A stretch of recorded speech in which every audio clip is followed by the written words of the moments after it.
Hi, good people. How are you today? I hope you have been enjoying my podcast. See, kidogo niite broadcast. My name is Getrude Mungai, and I'm a lifestyle designer.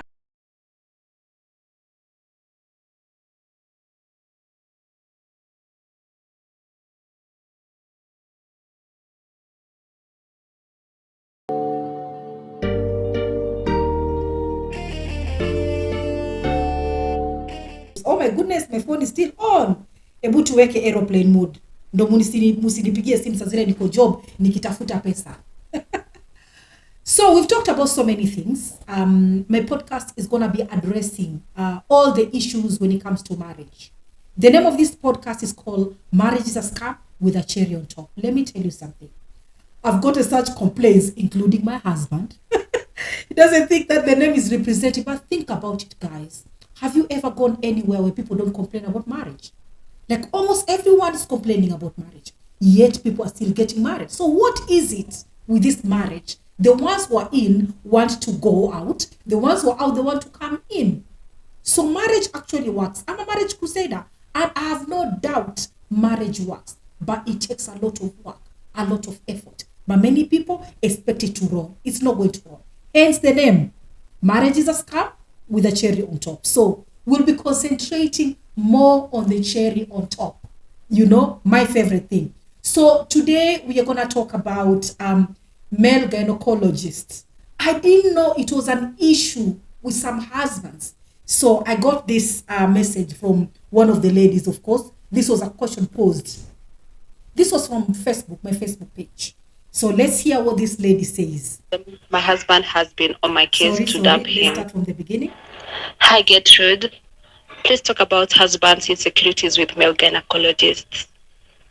My husband wants me to drop mine simply because he's a man. I have always had fibroids and other reproductive issues, and this doctor has sorted me out. Now, a few months ago, my husband and I bumped into the doctor at a mall, and the moment I introduced them, my husband has been on my case to dump him. How can I make my man comfortable with this doctor, especially now that we are looking to have a second child after so many complications? Thank you. Oh my God. Guys, we don't take pleasure during these visits. We don't look forward going for gynecological examination.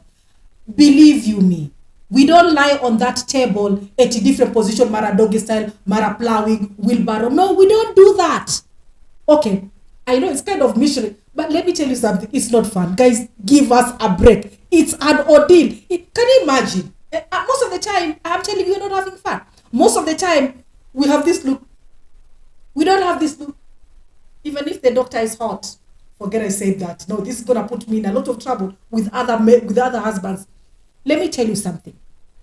Maybe I find this a bit strange because it was never an issue for me, because we actually picked the doctor together with my husband. I didn't know there were actually women who go for this visit by themselves, or they pick the doctors without the husbands knowing which doctor they're seeing. I know it's very, very intimate, and it can cause this kind of problem. So maybe what we can do is before you settle for a gynecologist, the very first visit, you should be able to go with your husband, for the visit. It's not weird. I think it's normal. At least for me, it was. And for so many other women I know.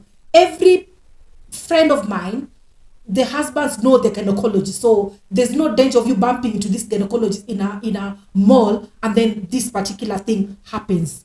Number one, guys, you need to understand. This is very, very intimate. By the time a lady is comfortable with her gynecologist, she's already ticked so many boxes. I hear you. There's so many perverts, so many quack gynecologists, and we've seen it in social media where this gynecologist, was he even a gynecologist? Was he just a quack doctor or a pervert? Yeah, was taking advantage of so many women.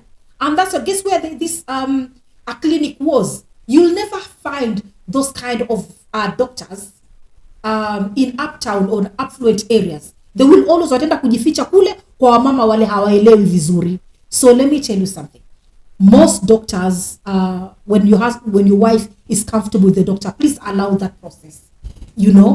But I would also ask, okay, I would also ask, because it's the same thing. Ask going for gynecological examination and you going for prostate checkup. You know, because when you hit 40, you need to go for that prostate checkup. Do you look forward to that? I don't think so. It's an ordeal. Well, maybe not an ordeal. It's uncomfortable. It's embarrassing. You know, you have all those emotions. Same to us. Okay? So, in fact, so many men have to be pushed. Very few men will even tell their wives, okay, so today I'm going for that checkup. No, because it involves the guy dropping his pants and a finger going inside you know where and massaging the gland. And majority of the men who go for those kind of examination, they actually release, okay, or I don't want to say coming, okay, they ejaculate, yes, but not, you know, not because it's nice, it feels good, you're excited, you're aroused. Not because of that. They ejaculate simply because there's a lot of pressure which has been applied on the prostate gland. So the process is forced to release. It's uncomfortable, right? Same to us. Okay? It's very, very uncomfortable, guys. So give us a break when it comes to this. And have a discussion with your wife. But this is what actually got me thinking. By the time your husband is telling you, please, I'm not comfortable with you seeing that, because he met him for the first time and was like, whoa, you know, banning the wife from visiting or seeing this particular doctor.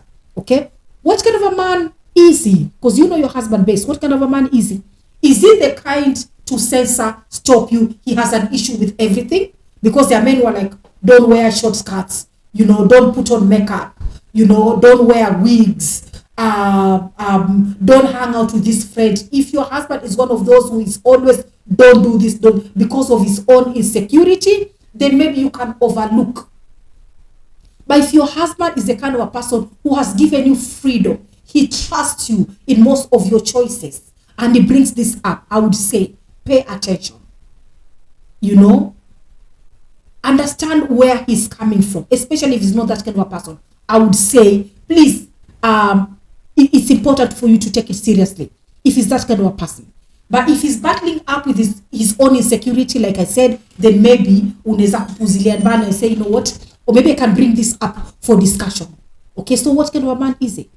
And sometimes men know each other. You know, maybe there's something he saw in that doctor. The way he looked at you. He didn't look at you like a patient. He looked at you like, you get what I'm saying? So maybe there's a reason for that. Now, let me just share one of those cases I came across when we actually, it wasn't a bridal shower, it was a chama. A group of friends, because I either do a bridal shower preparing for the bride when it comes to my events, or I actually talk to women, you know. None of them is getting married. Most of them are already in marriages.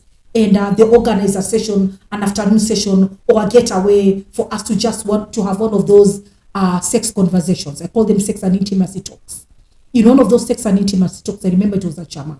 And one lady was married to a gynecologist. And I mean, she's pretty. She's one of these women. She's pretty. She's sexy. Even for you as a woman, you know, yes, this woman is sexy. And she was complaining. She was saying her husband will not make love to her with the lights on. She's married to a gynecologist, like I said.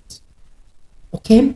He will never touch her when the lights are on, even if he tries, because he wants to show off. You know, she's pretty and she knows. She has a body, you know, and she knows it. She wants the lights on so the husband can touch, but he will try and try at her. But when it comes to love, even if he starts at the middle, he will stop, he will switch off the lights for him to continue and enjoy making love to his wife.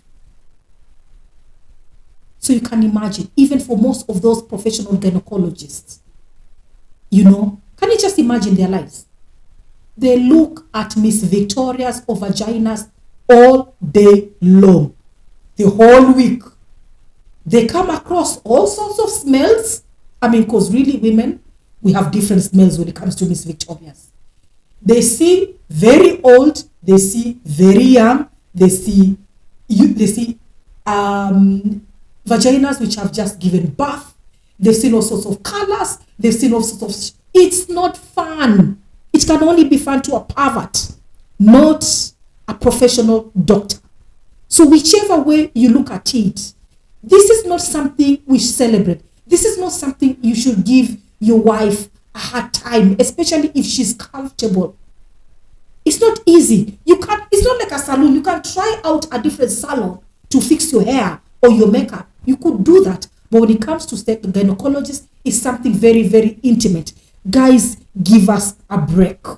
Mama lady, go back and talk to your husband.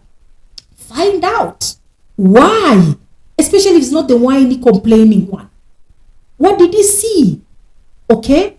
And maybe for the sake of peace, if you feel like he has very, very good reasons, because this could be about something else. And that's what I said before. Is he the kind of person to complain? Does he allow enough freedom? Is he insecure about something? Okay? It could be because of other issues. You know, sometimes when men feel like we don't listen, because yes, women sometimes we don't listen. We always complain like, oh, women are naggy and the men don't listen to us because they say we are naggy. But sometimes when we have things, we put it in our heads. Letting go can be a bit of an issue. And if your relationship is struggling, half the time you don't want to hear what your husband has to say. And especially if he's a person who's made so many mistakes, he's hurt you over and over again. You know, he's the last person you want to listen to. So maybe it's about something. What I'm saying is, and this is my cherry on top, he's complaining about a gynecologist. Okay? Is it worth the fight? And especially the fact that you're trying to have a second baby. You can't overlook this. I would say have a proper sitting. Discuss this particular issue. Let him give you the good reasons. You know, because trust me, and this is to guys, and if you're a man and you're struggling with a male gynecologist, a good gynecologist most of the time, we don't just lie on that table and expose all our business. No. You lie down. First of all, the doctor gives you a chance to get ready. You're given the gown, whatever it is. And then he covers you in a way. He doesn't even look like, he doesn't do that. He covers you nicely. He puts his fingers without seeing where it is. They know where to feel and whatever it is they're trying to examine. Trust me, we don't do it kuchunamboga style. We don't do it in different positions and definitely not different locations. And we are wide awake, so we know what's going on. So, my name is Getrude Mungai. I'm a lifestyle designer on sex and relationships.